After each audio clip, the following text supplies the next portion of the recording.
Chapter 4. Sir Dinadan the Humorist. It seemed to me that this quaint lie was most simply and beautifully told. But then I had heard it only once, and that makes a difference. It was pleasant to the others when it was fresh, no doubt. Sir Dinadan the Humorist was the first to awake, and he soon roused the rest with a practical joke of sufficiently poor quality. He tied some metal mugs to a dog's tail and turned him loose, and he tore around the place in a frenzy of fright, with all of the other dogs bellowing after him and battering and crashing against everything that came in their way, and making altogether a chaos of confusion and a most deafening din and turmoil, at which every man and woman of the multitude laughed until tears flowed, and some fell out of their chairs and wallowed on the floor in ecstasy. It was just like so many children. Sir Dinadan was proud of his exploit that he could not keep from telling over and over again to weariness how the immortal idea happened to occur to him, and as it was just the way with the humorist of his breed, he was still laughing at it after the effect of everybody else had got through. He was thus so set up that he concluded to make, of course, a humorous speech. I think I never heard so many old, played-out jokes strung together in my life. He was worse than the minstrels, worse than the clown in the circus. It seemed particularly sad to sit there 1,300 years before I was born and listen again to the poor, flat, worm-eating jokes that had given me the dried grapes when I was a boy 1,300 years afterward. It was about convinced me that there isn't any such thing as a new joke possible. Everybody laughed at these antiquities, but then they always do. I noticed that centuries later. However, of course, the scoffer didn't laugh. I meant the boy. No, he scoffed. There wasn't anything he wouldn't scoff at. He said the most of Sir Dinadan's jokes were rotten and the rest were petrified. I said petrified was good, as I believed myself that the only right way to classify the majestic ages of some of those jokes was by geologic periods. But that neat idea hit the boy in a blank place, for geology hadn't been invented yet. However, I made a note of the remark and calculated to educate the Commonwealth up to it if I pulled through. It is no use to throw away a good thing merely because the market isn't ripe yet. Now Sir Kay arose and began to fire up on his history mill with me for fuel. It was time for me to feel serious, and I did.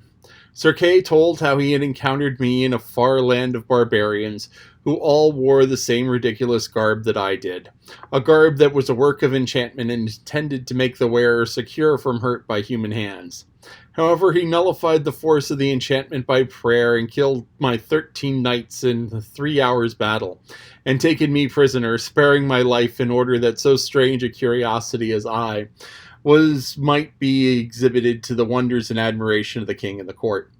He spoke of me all this time in the blandest way as this prodigious giant, and this horrible sky-towering monster, and this tusked and taloned man-devouring ogre.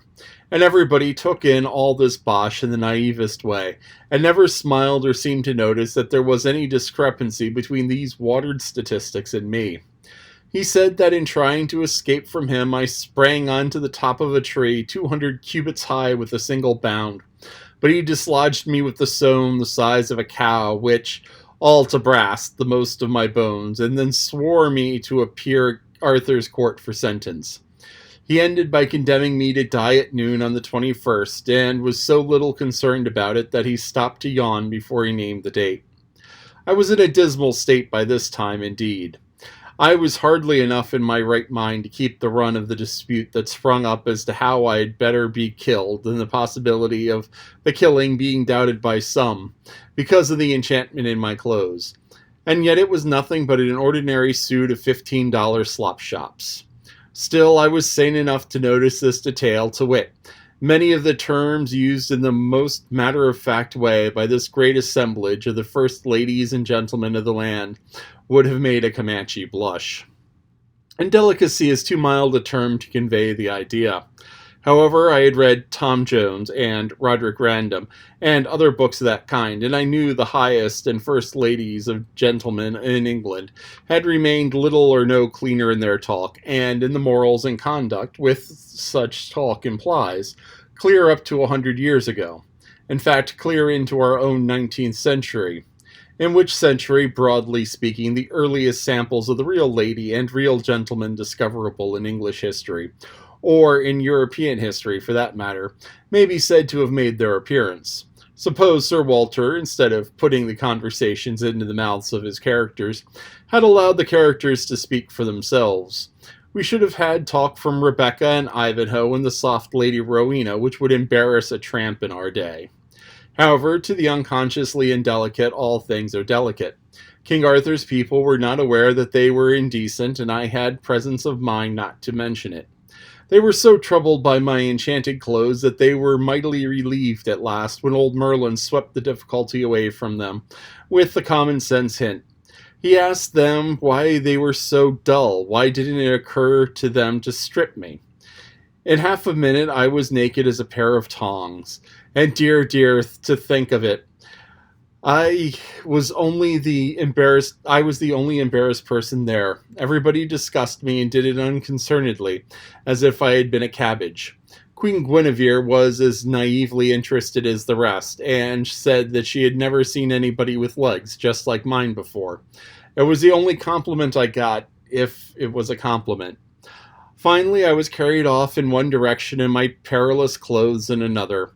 I was shoved into a dark and narrow cell in a dungeon with some scant remnants for dinner, some moldy straw for a bed, and no end of rats for company.